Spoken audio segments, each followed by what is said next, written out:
Good morning everybody and welcome back to another video.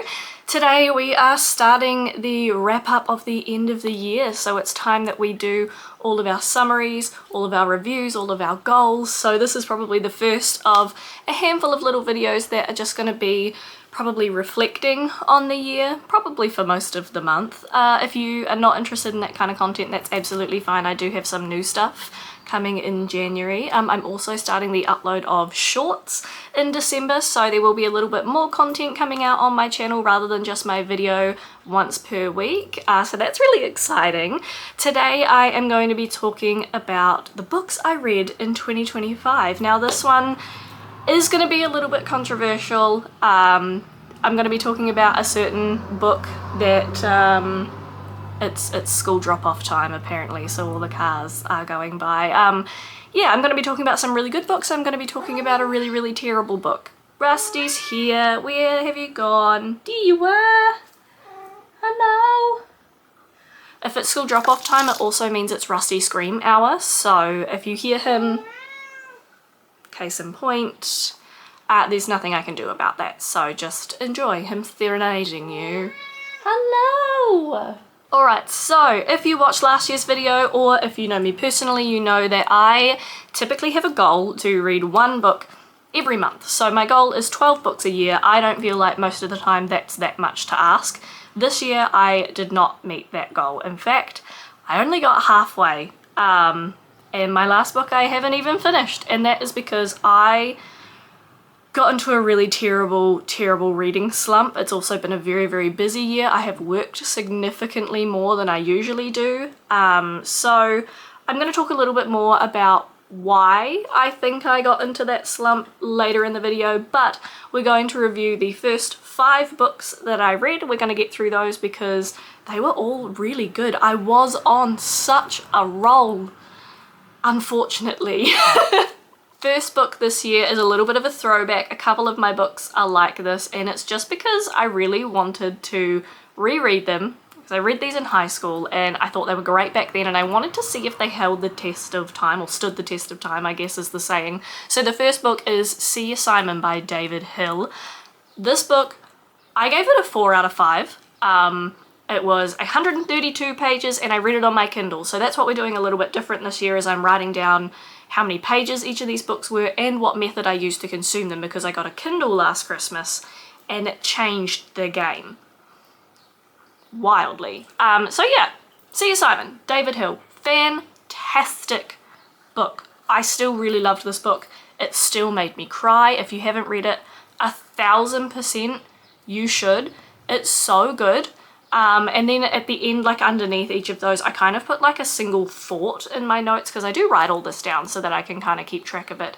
And I wrote, See Ya Simon walked so that The Fault in Our Stars could run. If you get it, you get it. If you've read both, you'll know. But it really kind of is that same or very similar feel. Wow, good start. Very similar feel to the storyline and the message behind The Fault in Our Stars, but at probably a younger reading age. The only thing for me, obviously reading it as an adult, my thought was I wish the characters had been fleshed out more. I wish there was a little bit more character development, but when you think about the fact that it is kind of aimed at teens, I think the first time I read this book I was only 12 or 13 years old, it is still fantastic. 100%. That's why I gave it the 4 out of 5, because from my perspective now, I do wish there was just a little bit more detail. But, I mean, as a teenager, I loved it. I would have given it a 5 out of 5. It's a fantastic book. You should definitely read it. Number 2 was Looking for Alaska by John Green. Now, I have heard so much about this book, never read it, but I got it on my Kindle. It was 271 pages, my version of it. I know it might be different on paperbacks or different versions of Kindle. I don't know how it works yet. I'm just a girl. It was great. I gave this a 5 out of 5, genuinely. I loved this book. It kind of allows you to figure out your own ending. Like, obviously you know what happened, but you kind of get to decide or develop your reason on why. It was absolutely heartbreaking, but also so heartwarming in parts. It was frustrating and beautiful, and it was just like genuinely 5 out of 5. And this is like only my second book that I have read by John Green, the first one being Fault in Our Stars. Love that book, 5 out of 5. This one, 5 out of 5. I have 2 more John Green books on my shelf right now, and I'm so excited to read them because at this point I know they're going to be fantastic. If they're not, I will be so surprised. If you've read Looking for Alaska, and you're probably one of those people who have spent the last decade beating it into my head asking me to read it, thank you. It was a fantastic book. It's one of those books that I would read 10,000 more times. It was so good. Number 3, another throwback to high school, and this one, I'm so glad I read this one. It's Tomorrow When the War Began by John Marston. Now, I 100% want to read all, I believe there's 7 in the series. I'm gonna buy the other 6 and I'm gonna reread the first one and then read them all. That's one of my goals for like next year at some point, because next year or the year after, because I already have so many books on my TBR. Anyway, it again, 5 out of 5. Read this book on my Kindle. It was 268 pages. I read this book in like a week, which is fantastic for me. A lot of people are gonna see like 268 pages and be like, oh my god, I can read that in a day. I'm a slow reader. I'm a very slow reader. I struggle a lot. It's one of those things, and I think it's why reading is so important to me, because I really suck in everything. It takes a lot of effort for me to actually get through a book. This book, so good. I loved it in high school and I love it now. I think it really is one of those books that you can read at 15, 16 years old and still love and read it at 30, 40. It's fantastic. I didn't remember how good it was. I didn't remember how it ended, and I was so shook at that like cliffhanger essentially, and I'm just really excited to read the rest of them. I wanted to buy them all and read them right then, but I have so many books already and I'm trying really hard to not buy more until I'm actually getting through what I have, you know, as much as I want to. But like, what a good start to the year, right? I had a 4 out of 5, 2 5 out of 5s. How good. Last year was definitely not this good. I was on such a roll until here. We have 2 books left, and this is where it started to go a little bit downhill. I was wrong, we don't have 2 books left, we have 3 books left. It's 6, I just can't count. I thought there were 5 for some reason, so ignore that. Book 4, Deja Dead by Kathy Reich. I'm always going to get her name wrong, but I'm trying, so just give me that, okay? I gave this one a 3 out of 5. I read it on my Kindle, and it was 531 pages. And for those of you who know me, Bones, the TV show, is one of my just like favorite things on the planet. I think I've said that in like a million different videos now, and I will always preach that. I love the TV show Bones. It has such a big place in my heart. It's very sentimental to me. It holds a lot of like powerful messages. There's so many reasons that I love it. I could make a whole video on it. This is supposed to be the book series that I believe the TV show was based off, and currently this first book in the series just did not reach my expectations. And I think it's because I love the TV show so much. It took me, I'm not gonna lie, a few chapters for me to actually separate it from the show. Because I spent the first little bit of the book being like, well, this isn't like her in this, and she wouldn't do this, and blah, blah, blah, because I have watched the TV show so many times I can't count. I pretty much watch it every year, at least once, and so when I would read things in the book, I would say, well, she wouldn't say that. She wouldn't do that. That's not like her at all. That's not like this, you know?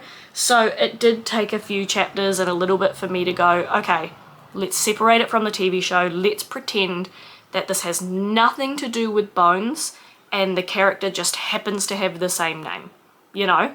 And that made it a lot easier. I did start to enjoy the book a little bit more, but I will say the first half felt really slow. But after it picked up, it really picked up, and I did enjoy it by the end, which is why it got a 3 out of 5.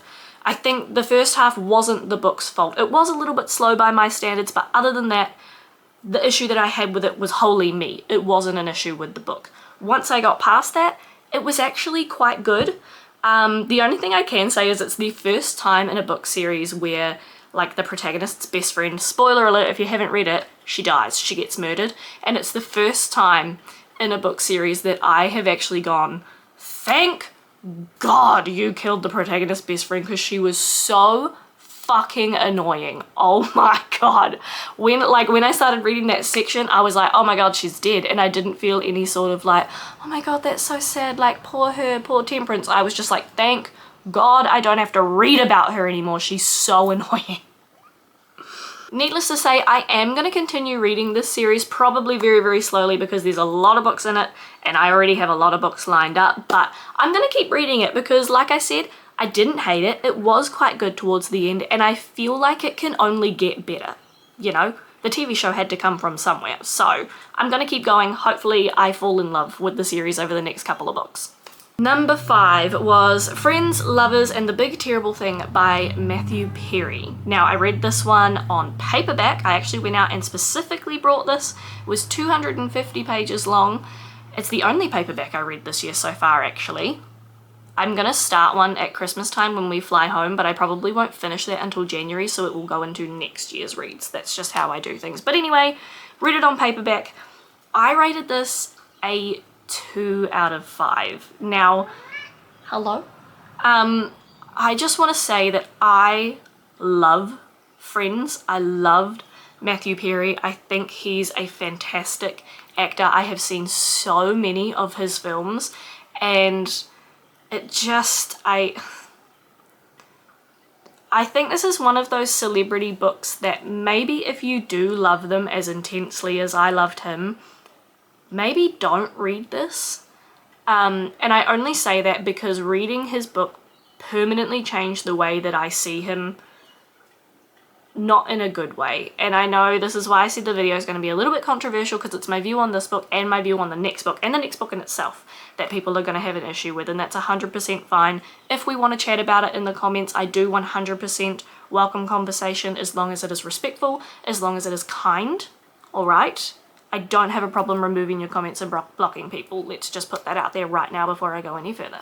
The start of the book really frustrated me because it is very, oh woe is me, and I think that is kind of like part of the predisposition of who he is as a person. He did have a bit of a rough upbringing. He did make some really bad choices and fall in with really bad crowds and things like that, and not all of it is his fault, but some of it is. Because even as we're a child, as we're a teenager, as an adult, we make these decisions. And I'm not talking about his addiction, because I firmly believe that addiction does become a sickness that you need help from. I'm not talking about that. I'm talking about pre-addiction, pre-fame choices, life choices. So the start was frustrating a little bit because I felt like it was just this repetitive, like, oh woe is me, my life is so hard, everything is against me, the world has hated me from day dot. And I don't think the world hates anyone from day dot. I just think that a lot of really, really unfortunate things happened to him, and it all did kind of pile upon him and start a little bit of like a shitstorm that was really, really hard for him and would have been hard for anybody to get out of. The end was okay. It did get better. It got not easier to read, but I suppose once you kind of adjusted to the tone of the book, easier to process and digest. It is just so horrifically sad. The whole book. It really is. And I think this is why, like, it's another reason that you shouldn't really, like, idolize and fall in love with these people who are acting on TV and movies and stuff, because I really did love him. Why am I emotional about this? I didn't even love the book that much. Maybe that's why. Maybe because I kind of feel like I should have loved it more than I did because of how much I liked Matthew Perry. I don't know, but when I was growing up, I loved Friends, and I still love Friends. I'm one of those people, okay? Fight me.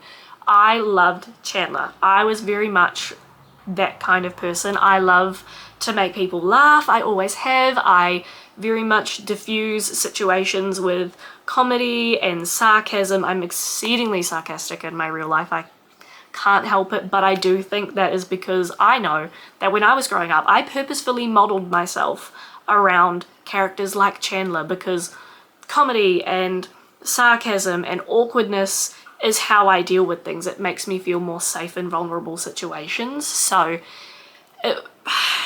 yeah, it hit me really, really hard when he died, and I was kind of hoping that this book would like make me understand some things about him, I suppose, and it 1000% did, and it was all just very hard to come to terms to and very, very sad. So that's kind of why I said, if you are a big fan of him, a super fan, if you really do love him like I do, maybe don't read this book, because it's fucking rough, dude. Like, I think the way the book is written and the way he talks, you know, in the book is beautiful. I think he has a really good way with words. I think he's a good storyteller. I think it was just the actual content that was really hard for me, and that's probably why I rated it a 2 out of 5. It's not a book that I would read again. I didn't really have any moments in there of like profound realization or any sort of message that personally stuck with me. That doesn't mean that someone else, that you would not find that 100% someone else would resonate to this book or connect to this book a lot more than I did. But yeah, it kind of was just a bit of a rough read for me, that's all.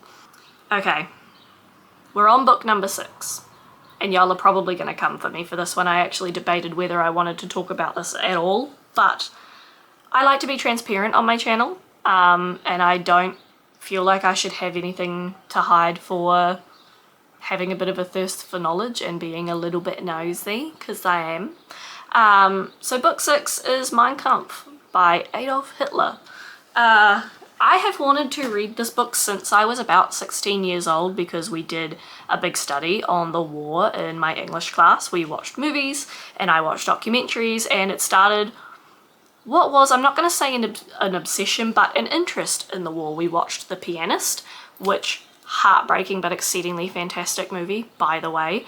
And I have a thirst for knowing what goes on in people's brains and how people's mind works and how they experience things, which again is why I read books like Matthew Perry's. It's why last year you'll see I read Tom Felton's book that he did, and Jeanette McCurdy's. I have always wanted to read like Obama's biography and things like that. So this is just one of those books that we studied the war when I was in school, and I thought, I want to know how his brain worked, because I want to know what happened to him or what's going on in this mind that makes somebody think the way he does and think and reason with himself that makes his actions okay. Now, I do want to say 1000%, and I think it's exceedingly obvious, that I do not agree with him on any stance. I think it's absolutely disgusting. I want to know how his brain works. I wanted to know what the fuck was going on in that head of his. And like I said, I haven't finished this book quite yet. I have approximately 80 pages left. It is about 570 pages long. I'm reading it on my Kindle. I started reading it in May when we were flying home from New Zealand, and I held my Kindle out to Mark because I had 4 books on there, and I said, pick one, what one should I read next? And he picked this thinking it was a joke. And it put me into the biggest fucking reading slump I have had in my entire life. I hate this book. It is a terrible fucking book, and not just because of what it's written about. So don't get me wrong, I don't agree with him, I don't like him, I don't like his views, but I also just don't like the fucking book.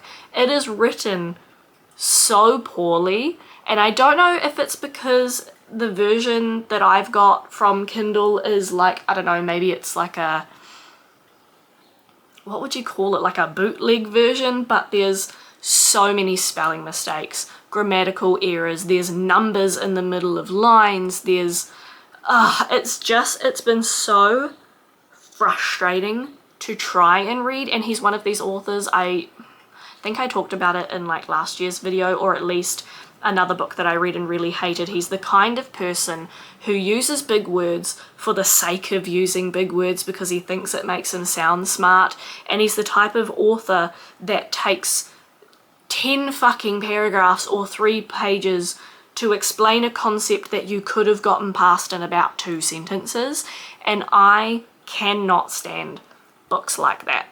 I have said it before, there are a couple of books that I've read in the past that I absolutely hated for that purpose. You don't have to use words just because they're there, okay? Just simple, succinct, straight to the point. It's not that fucking hard. If you can't tell, this book has genuinely made me angry, and angry at the book, but also angry at myself, because if it has taught me nothing, which the actual content of this book has taught me nothing other than reinforce the fact that there was not a fucking lot going on in that man's head, or not a lot of reasonable things anyway. Some people are going to sit there and go, oh my god, but he was so smart. In some ways and forms, yes. Was he a good artist? Yes. He should have stuck with the architecture, okay? If he'd stuck with that, he probably could have been a very famous artist or a very good architect that we would have looked upon in a good light. But instead, he decided to become a fucking twat. I need to calm down. I need to calm down. Hold on. I don't even remember what I was saying. I got so angry. Yeah. Haven't finished it. I don't rate books 0 out of 5 stars. I just don't. Ever. Don't know why. But yeah, this will be getting a 1 star, half a star, as close to 0 as you can get without it being a star. Actually, that's why I don't rate them 0 stars, because when you do a book review, you have to pick a star, so that's how I do it too. So this is a 1 out of 5. This is a 0.000001 out of 5 of a book. And I'm gonna finish it because we're this bloody close, I kind of have to, and I'm gonna talk about that in a moment. But my literal only thought that I've written down in my notes about this book is fuck this piece of trash book. And I think that's a perfect summary. Like I said, I didn't hit my goal this year, and it's the first year in probably about 2 or 3 that I haven't. Last year I think I read about 15 books, so this really shook me. I've really had a hard time adjusting to the idea that in a sense I failed this year, something that's so simple. But I think that is something that I have learnt and I'm going to have to come to terms with, because I am the way that I am. I find it very, very hard to put down a book or to leave anything unfinished. So I think if Mein Kampf has taught me anything, this is what I was saying before I got angry. There we go, the thoughts back. If it has taught me anything, it's that it is okay to abandon a book. And I find it so difficult to do that, and I don't know if next time I'm going to be able to do it, but I'm going to try my best, because this book ruined my year. It did. It put me in a reading slump. It put like a taint or a bad taste in my mouth in regards to something that I really enjoy, because I can't just pick up another book. I can't tandem read. I can't abandon books, and that is something that I'm going to have to learn to do for my own peace of mind to be able to enjoy my hobbies. So I'm going to finish this, because what happened was I got about 100 pages in and I was like, it's pretty shit, but we'll keep going. Got about 200 pages in and was like, this is really shit. I hate this. But then my brain started you're this far in, why would you abandon it now? And that's what it's been ever since, is you're this far in, you might as well finish. So that is a mindset that I am going to need to train myself out of, I think, because I don't want this reading slump to reoccur. I've been stuck on this book since May. It is December. Like, girl, just leave it alone. And so many people have given me that advice of, why don't you just stop reading it? Why don't you just delete it? Why don't you just put it down? And I'm just like, because my brain sees that as failure, and failure can't be tolerated. That says a lot about me as a person. It's something that I'm working on. So yeah, that's everything I read this year. My first 3 books, fantastic. Perfect, great. I had the best time. It was looking good for such a good year, but you know what? Sometimes things happen, sometimes things change, and I think I'm just going to go forward with books that are a little bit more in my niche, maybe not go as far out as that as I did this year. And I'm just going to try and remind myself going forward that yes, I do have goals regarding this. Yes, I do have like things that I want to achieve, but reading is supposed to be fun. It's supposed to be a hobby. It's supposed to be an escape for me. So if a book is not good next year, we will be putting it down. It makes me so uncomfortable to even say it, so I know it's going to be a struggle. Let's just pray that I don't get another really shit book, okay? Because it might ruin my year again. No, it won't. We're going to have a better year next year. We're going with the same goal of 12 books for the year. I already have my first 7 lined up. I know that's crazy, just go with me. I hope you guys enjoyed this video. I hope you can leave me some book recommendations down below that kind of fit in with my first 3, maybe 4 books that I read this year. That would be great. Not that I need book recommendations when I've already got 7 out of 12 lined up. Are we crazy? I might have a problem. I'm also hoping in the new year to make a bit more book related content. I don't want my only video related to books to be my summary at the end of the year. So I'm going to try and do a few more things relating to this hobby because it is something that I really love. I've just had a bad year, okay?